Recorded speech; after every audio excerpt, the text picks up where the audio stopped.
Bonjour à tous, nous nous retrouvons ici à Lourdes alors qu'a débuté ce vendredi matin l'Assemblée plénière des évêques de France. 6 jours de travaux sans le président, Monseigneur Pontier, qui a eu des ennuis de santé et donc qui est tenu au repos. Nous sommes avec Monseigneur Olivier Ribado-Dumas. Bonjour. Bonjour. Vous êtes secrétaire général de la conférence épiscopale et porte-parole. C'est vrai que c'est une assemblée du coup un peu particulière.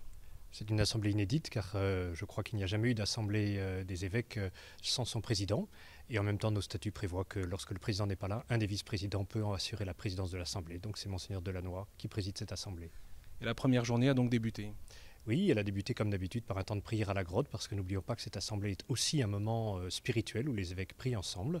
Elle a débuté par cet échange d'actualités où différents sujets, comme on peut l'imaginer, ont pu être abordés, notamment ceux qui ont trait au climat de notre pays à l'heure actuelle. Et puis tout un temps de travail cet après-midi sur les vocations qui continuera demain également, dans une ambiance qui est une ambiance, comme l'a dit Monseigneur Moutel, qui préside le Conseil pour la pastorale des enfants et des jeunes, un refus d'une ambiance dépressive. On ne va pas vivre avec ce nuage toxique, disait-il, d'une angoisse des vocations.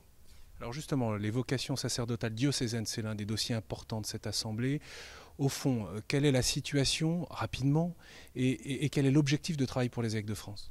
La situation, elle est celle que nous connaissons lorsque nous circulons dans les paroisses de France. C'est une baisse du nombre de prêtres, c'est une baisse du nombre d'entrées au séminaire. C'est un changement. Et il s'agit donc de s'interroger pour savoir aujourd'hui qu'est-ce qui est appelant dans le ministère diocésain.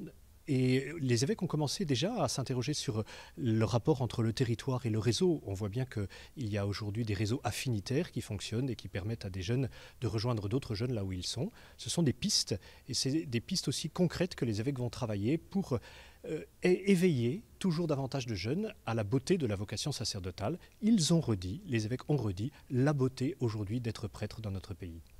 Autre temps fort de cette assemblée à venir, ce sera lundi prochain, journée de repentance et de prière pour les victimes de pédophilie. De quoi comment cela va-t-il se passer ? C'est le pape, vous le savez, qui a demandé que les conférences épiscopales organisent un temps de prière où les victimes d'actes pédophiles seraient au centre de la prière.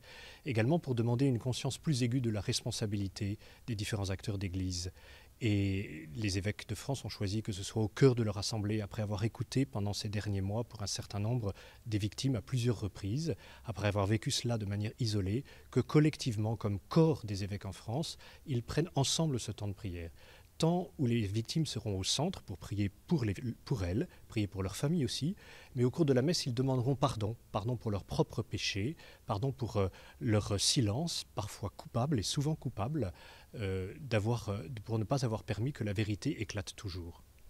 Et puis dans un contexte marqué encore par les attentats, son message, le pape François encourage les évêques à aider les habitants à affirmer leur espérance. Comment cela va-t-il transparaître ? C'est transparaît dans tous les travaux de l'Assemblée parce que demain nous allons travailler la question de la pastorale dans le monde ouvrier et dans le monde rural. L'évangile est une bonne nouvelle pour tous les hommes, y compris pour ceux qui en sont le plus éloignés. Le pape ne cesse de nous inviter à aller aux périphéries, et il y a des périphéries dans notre pays.